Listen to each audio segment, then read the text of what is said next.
Picture a clock at 2 o'clock in a dim room on the English coast. Cigarette smoke threads the air like pencil lines on fog. Over maps pinned to cork, a handful of men argue in the grammar of millibars and swell heights. The weatherman, Group Captain James Stagg, does not look like a man who will decide a continent, but with his hoarse Scottish voice and his careful hands laid flat on the table, he does exactly that. "A brief break," he says. "A narrow window. Low cloud lifting, winds moderating. June 6th. On that sentence, ships will sail, aircraft will turn their props, and men will shoulder rifles. Everything that follows, victory or disaster, begins in those inches of clearer air. In BUT, the weather is only the last secret. The larger magic is already humming." The most complex deception in modern war, an illusion stitched from fake armies, polite lies, inflatable tanks, and a choir of double agents, has been singing to the enemy for months. It has a code name with teeth, bodyguard. Within it lives a trick with a sense of humor, fortitude. And within that, an invisible army commanded by a general who doesn't own it. George S. Patton, grounded and impatient, turned into a scarecrow to frighten an entire coast. Stand at the edge of a Kent field before dawn and squint. You see a forest of rubber where steel should be. Inflatable Shermans squat in hedgerows like sleeping animals. Canvas Quonset huts line a fake street. Wooden towers impersonate radio masts. Dummy landing craft bob in quiet estuaries, their plywood hulls creaking convincingly. Trucks drive in circles under blackout curtains so that aerial reconnaissance photographs will show tire tracks thickening, crisscrossing, promising mass that does not exist. At night, careful hands switch on a disciplined constellation of lights, no more, no fewer than a real division would show. And the Luftwaffe's cameras chew them into grainy, persuasive truth. NIF, you could translate radio noise into music. You would hear the score of the hoax. Entire nets, keyed by bored signalers, hum with chatter about fuel depots that are not there, rations for regiments that do not exist, barracks that no one has ever seen in daylight. Cipher clerks write messages designed to be decrypted, peppered with details that tickle an analyst's appetite, loading tables, quartermaster complaints, requests for spare parts. It is an orchestra conducted with a straight face. In London flats and country safe houses, the other half of the illusion, living and breathing, writes letters to handlers they will never meet in person. These are the double-cross agents, men and women who once worked for Berlin and now work under British eyes. Garbo, a Spaniard with a gift for invention and patience. Brutus, Tate, Tricycle, and others with code names that sound like detectives from a novel. They send carefully curated nonsense in the tonality of truth, delayed reports, small mistakes designed to smell authentic, and insights that are just right, often enough to keep trust fat. Weeks before the real invasion, they whisper the wrong shape into German ears. The Pas-de-Calais will be first and worst. Normandy is a feint. They reinforce a picture the enemy commander already prefers to see, and that is the most reliable trick in the book.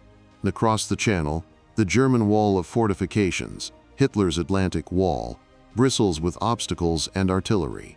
Rommel, the desert fox with mud on his boots now, orders beaches laced with steel hedgehogs and mined poles to impale landing craft on low tide. He argues that the only chance to throw an invasion back is to drown it on the sand. But even Rommel has to choose, Calais or Normandy.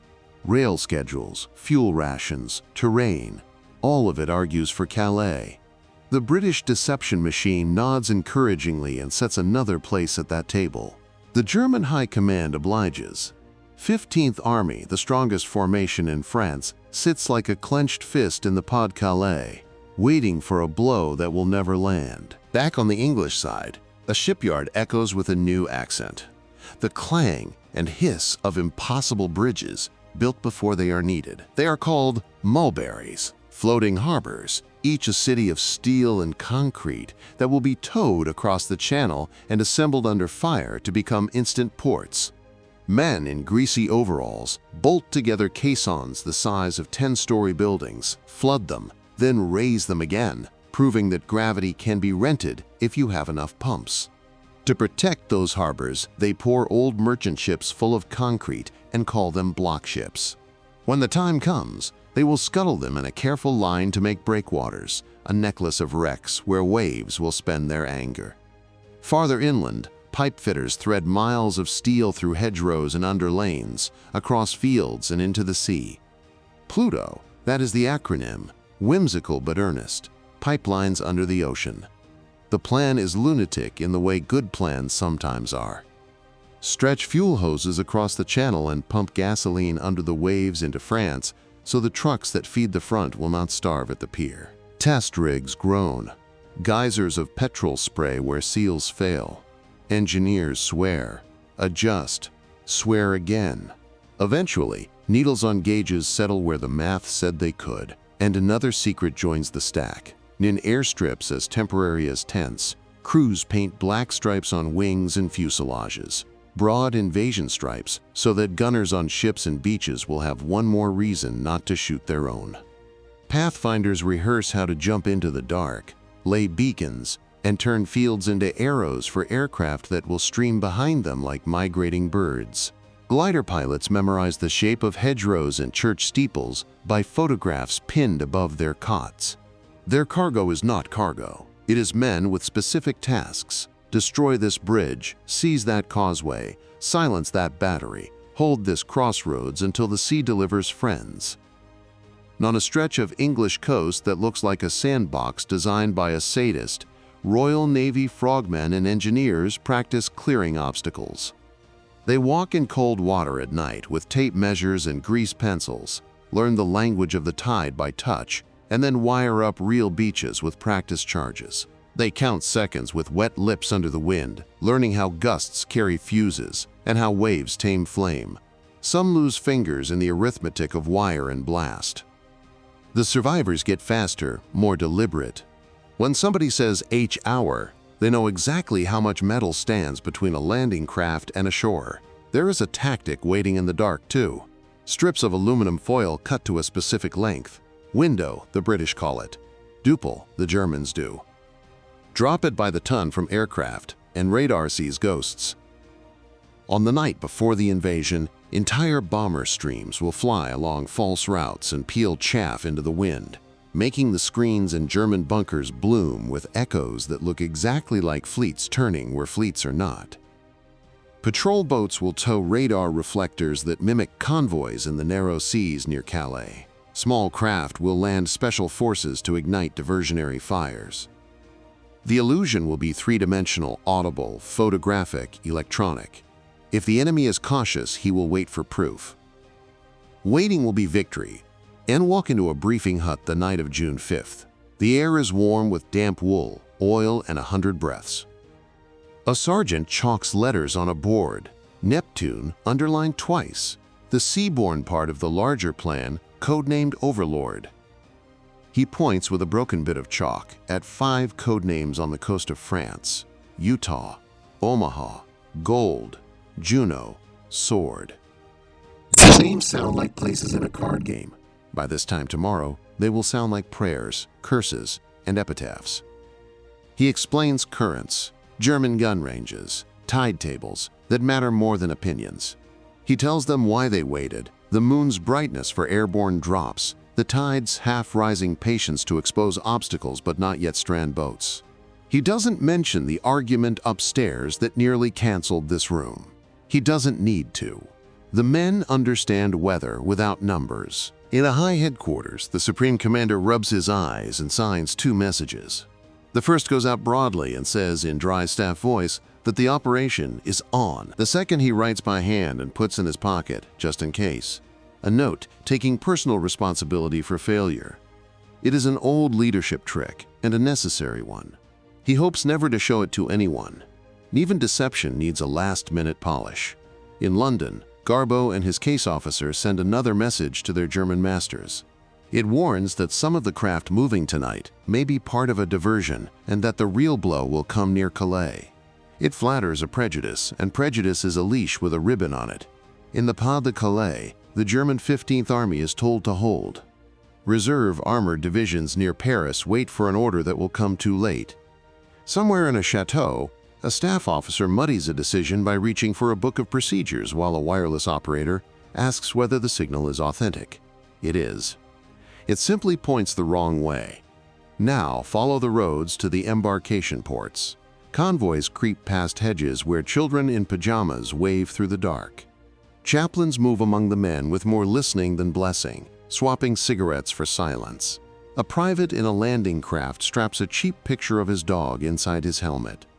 A corporal, who will not say the word fear tonight, checks a map once more by the blue light of a shaded torch and pretends the tremor in his hand is the ship. The crew chief shouts over the engine for everyone to check their toggles, their life belts, their tags. He has done this 100 times in training. He does it slower now without meaning to. NIF, you lean over the rail. You can hear an army asleep and an armada awake. Anchor chains growling, water slapping iron, the rhythmic cough of diesels, propellers throwing silver at the night. Past the breakwater, ships arrange themselves by the geometry of orders and tide. Battleships, cruisers, destroyers, monitors, LSTs, LCIs, LCTs, alphabet soup that means steel enough to write a new coastline. The sea smells of salt and oil and paint still drying. And in the air, black painted silhouettes become a procession. First, pathfinders, paratroopers who will mark landing zones with beacons and flares. Then, the main airborne lifts, Dakotas dragging gliders and dropping parachutes.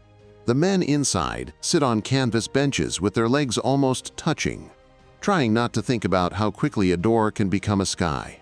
They have practiced the exits in England over fields that smelled of cut grass. Tonight, the fields are unfamiliar and lined with ditches that break ankles. But those ditches also hold German sentries who are drowsy at 1 o'clock, less drowsy at 1:10, wide awake forever at 1:20. Back to the deception. Over the Straits of Dover, bombers and small craft fake a fleet. They tow balloons and reflectors, so radar sees an armada turning toward Calais. When German plotting rooms draw grease pencil arrows on perspex, the arrows snake toward the wrong shore.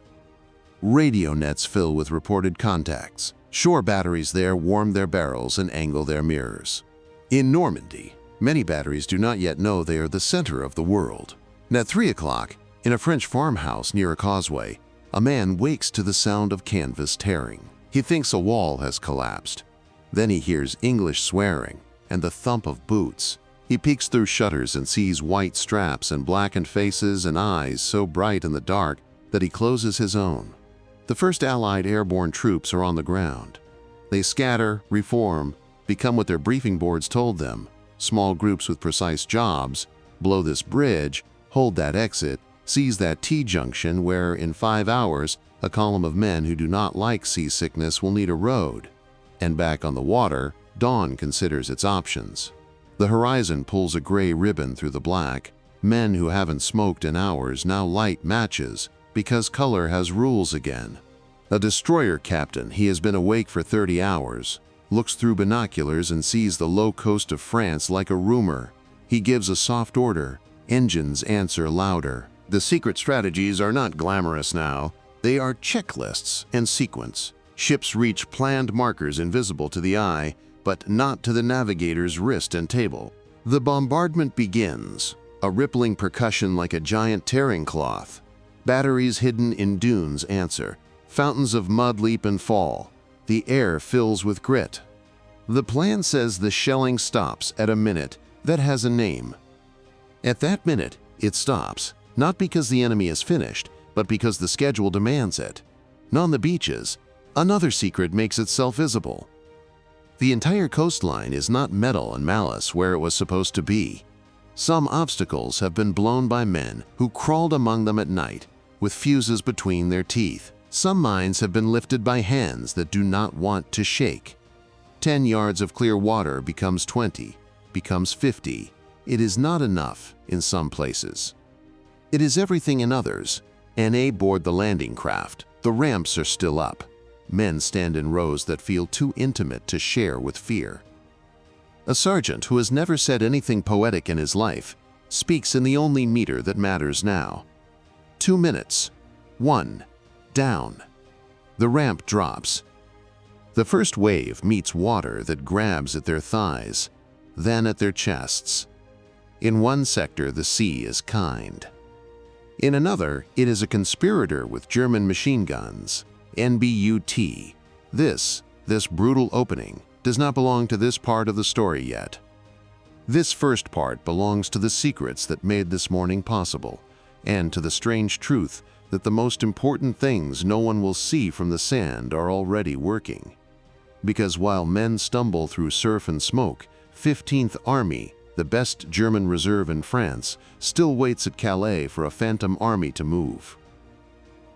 Armored divisions that might have driven into the flanks of the beachheads are told to hold for the order that must come from higher headquarters. It will come, but late. The weather window Stag found is holding. The second day would have been too rough.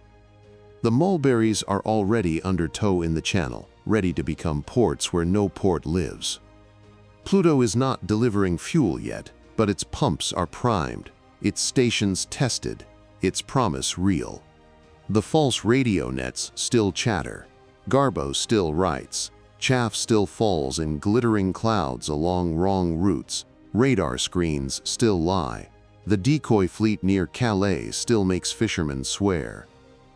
Upstairs from the maps, a note remains in a pocket unread.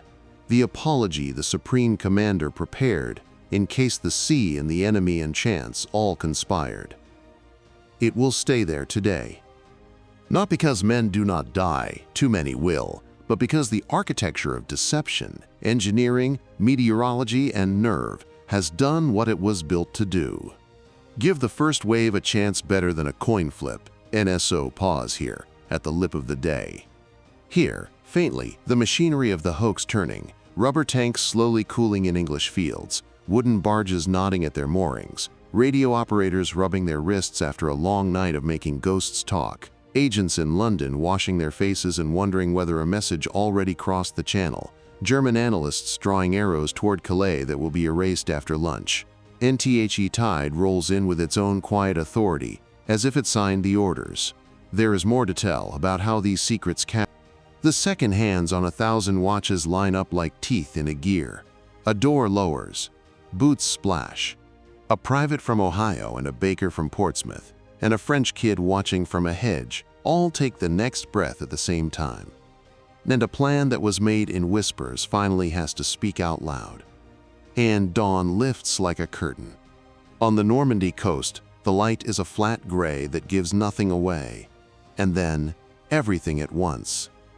The first waves are already in motion, fleets aligned on invisible lines, soldiers hunched behind steel prows, airmen banking to new headings. Paratroopers crouched among hedgerows, counting the seconds to the next burst of fire. The secrets that carried them here begin to pay their bills. Off Utah Beach, the current has ideas of its own. It nudges landing craft 1,000 yards south of the intended spot. In a staff room somewhere, there would be a problem. In surf, it becomes grace. The sector they hit is less defended than the map warned, and Brigadier General Teddy Roosevelt Jr., walking with a cane and breathing through pain he refuses to show, looks at the unexpected coastline and says the sentence that turns a mislanding into a plan. We'll start the war from right here. The beach team switches signs. The engineers pivot. The men push inland. A mistake becomes a tactic because someone chooses not to apologize for it.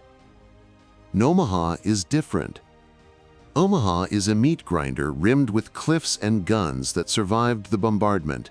Here, the ocean doesn't just slap, it drags.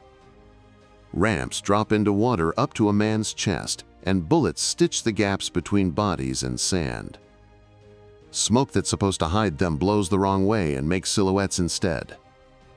Tanks meant to swim ashore founder and chop and disappear with crews inside, bubbles and oil marking where hope sank. In BUT, the quiet strategies still work in the loudest place.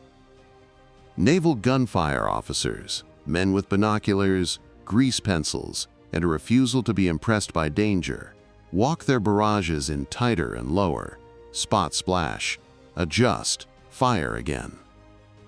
Destroyers ignore charts and nose in until their hulls scrape bottom, then broadside bunkers at ranges meant for duels, not demolition.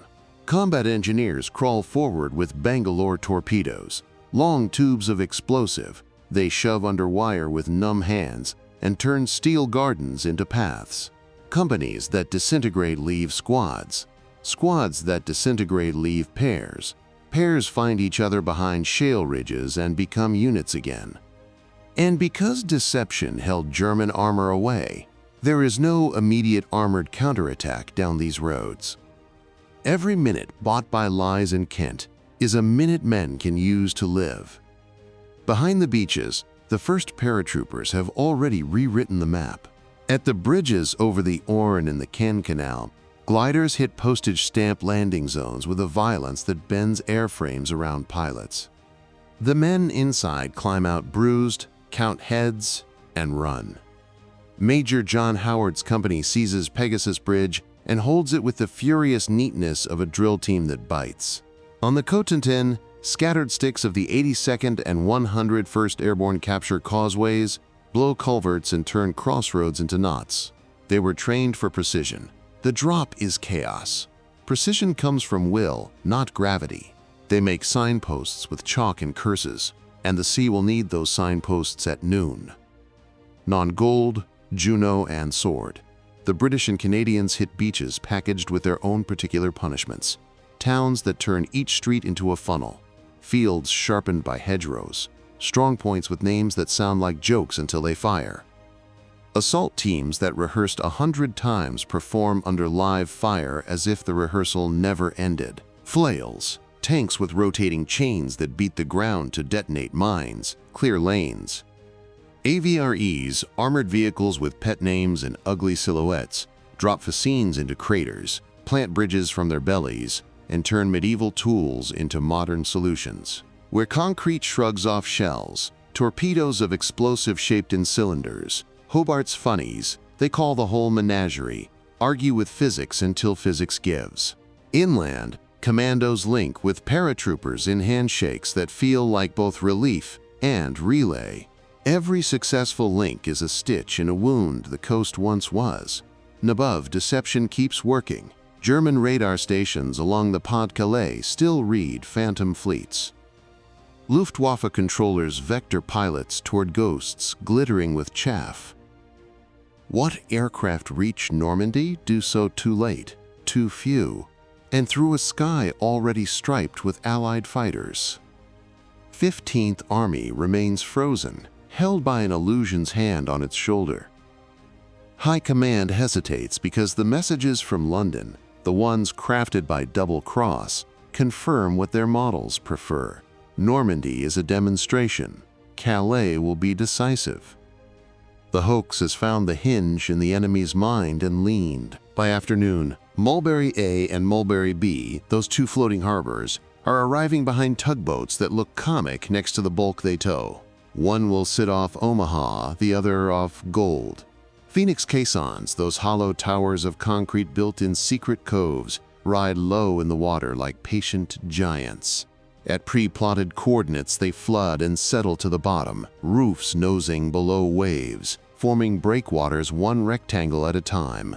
Old ships, Mulberry's breakwater corps, the Gooseberries, are scuttled deliberately in a line offshore, funnels tilting, decks foaming as water rushes into rooms where sailors once slept. From each new lee, cranes will swing, and planks will drop from floating roadways called whales. Tomorrow, and the next day, these roads will roll trucks inland without asking where a port is. The plan makes its own geography, NTHE Fuel Plan. Pluto won't carry the day today, but planners already talk in futures as if they are present. Ashore, engineers begin tying refueling points to the beaches, the first of many mouths that will drink from pipes not yet laid. In England, Pump stations named after Disney characters hum idle tests. In a few weeks, quiet valves will turn, and an artery no mapmaker drew will start a heartbeat across the channel. That line, too, was part of the Whisper campaign, fight a war that can't be starved, and in German headquarters, phones and tempers crackle. Field marshals argue about reserves like chess players suddenly told the clock runs differently today. Von Rundstedt wants to release armor to smash the beachhead immediately. Hitler's authorization is needed for panzer divisions in reserve. Hitler is asleep or resting, depending on who tells the story, and authorization lags behind reality. By the time orders are clear, hedgerows are full of infantry and anti-tank guns, bridges are in Allied hands, and beach exits swell with vehicles that do not look temporary anymore. Bodyguard and the weather did exactly what they were hired to do: waste the enemy's morning. NBY evening, each beach writes its own paragraph of the day's story. Utah's paragraph is brisk and lucky, blending courage with drift to make an efficient landing. Golds and Junos include towns taken by house-to-house grit and armored thrusts that found and bent seams. Sword centers on the push toward Kane, a city that will become a knot in coming weeks. Omaha's paragraph is stained and stubborn. Company officers dead, sergeants standing up because no one else will, medics crouched between tides, radio operators finding just enough signal to make destroyers see where to aim. The surprise is not that Omaha is hell. The surprise is that hell yields. Now zoom out. Imagine the chart Stagg carried to the high table in the dark, the isobars crooked just so, the small breathing space of weather he bet a world on. In that narrow window, everything that was hidden had to move. Convoys had to cross. Men had to fly. Gliders had to land where open fields still existed. Deception had to hold the enemy's eye a few inches to the right. Any other day in that week, the storm would have torn gliders apart and piled ships on each other, or forced delay into the calendar until the moon and tide stopped cooperating. That is the unglamorous hero of this day, forecast aligned with nerve. For days after, the deception refuses to die. Garbo reports that the first landing appears to be a feint. He predicts main forces will follow near Calais. German signals read his words and nod, because it is comforting to nod. 15th Army stays in place while 7th Army bleeds in Normandy. Eventually, reality wins the argument. Divisions are moved. But by then, the bridgehead has ripened into lodgment. The cost to move Allied armies becomes fuel and time, not permission from the sea. NTHE Mulberries prove themselves in motion, even as weather tests them brutally a week later. Mulberry A off Omaha cripples in a storm. Mulberry B at Gold survives with scars and becomes the spine of the artificial port concept for months. Between D-Day and mid-July, hundreds of thousands of tons of supplies come ashore through something the enemy never thought to target until too late. Pluto starts pumping in September. Its pipes carry millions of gallons by war's end. Some of those gallons fuel a breakout through hedgerows into open country, then the long sweep toward Paris, then the race to the German frontier. The silent infrastructure of victory tends to look ugly in photographs and magnificent in ledgers. Ledgers decide whether armies eat and move. In July, when intelligence sifts the enemy's captured papers, it finds a gratifying echo. The German high command believed until late that Calais was still coming. Even after the first week's hammering in Normandy, some planners kept a shadow on the Pas-de-Calais like a hand over a candle. The fake army did not just distract, it paralyzed. Inflatable tanks, dummy camps, phantom radio nets, forged traffic, and the carefully calibrated lies of men and women who risked their necks in London combined into one of the cleanest victories of the campaign. Time gained without a shot fired. What made it work was not simply cleverness. It was humility, an honest look at where strength needed help. Weather would not obey, so the plan bent to weather. Ports could not be seized on day one, so ports were brought in boxes. Fuel could not move fast enough by ship and truck, so a pipe was laid in secret under a sea. The enemy believed his own prejudice, so that prejudice was fed until it became a shackle. Every piece is a concession to reality that becomes an advantage when acknowledged early enough. And in that is the quiet lesson worth remembering outside of this beach and this year. Good strategy is not a speech. It is a series of small, boring, accurate corrections made before drama arrives. It is being willing to haul a harbor across water because maps don't love you. It is allowing a forecast to veto pride. It is lying to a tyrant by telling him something that flatters him. It is painting stripes on your own wings so that the men below don't shoot you. It is listening to engineers even when their idea has a silly name. It is giving sergeants enough truth that they can improvise on a beach where truth gets you 10 more yards of sand. Night returns to Normandy with a different silence. The surf still speaks, distant guns still thump. Flare light still turns hedges into theater, but there are also new sounds. The clank of a bulldozer building a road off a beach. The squeal of a jeep's brakes as it stops at a military policeman's raised hand. The drone of C-47s carrying litters back across the water. The murmur of prisoners guarded by men too tired to hate. On one beach, a chaplain writes names in a notebook that will not be famous. In a farmhouse, a French family passes a pitcher of water to a boy from Winnipeg who has lost his canteen. In an English weather office, Stagg finally sits, his shoulders falling a half-inch, and allows himself to think the word right without saying it aloud. Far away, the decoy camps in Kent deflate, literally. Rubber Shermans slump like tired beasts. Dummy landing craft are towed to a yard to be burned or broken for scrap. Signalers shut down phantom radio nets. Double agents go quiet or pivot to new tasks. The Invisible Army stands down, having fought a battle where the casualties were measured in hours denied to an enemy. NTHE, men who bled at the waterline, do not talk about deception. They talk about the tide and the smoke, and the way a friend's hand felt when it let go.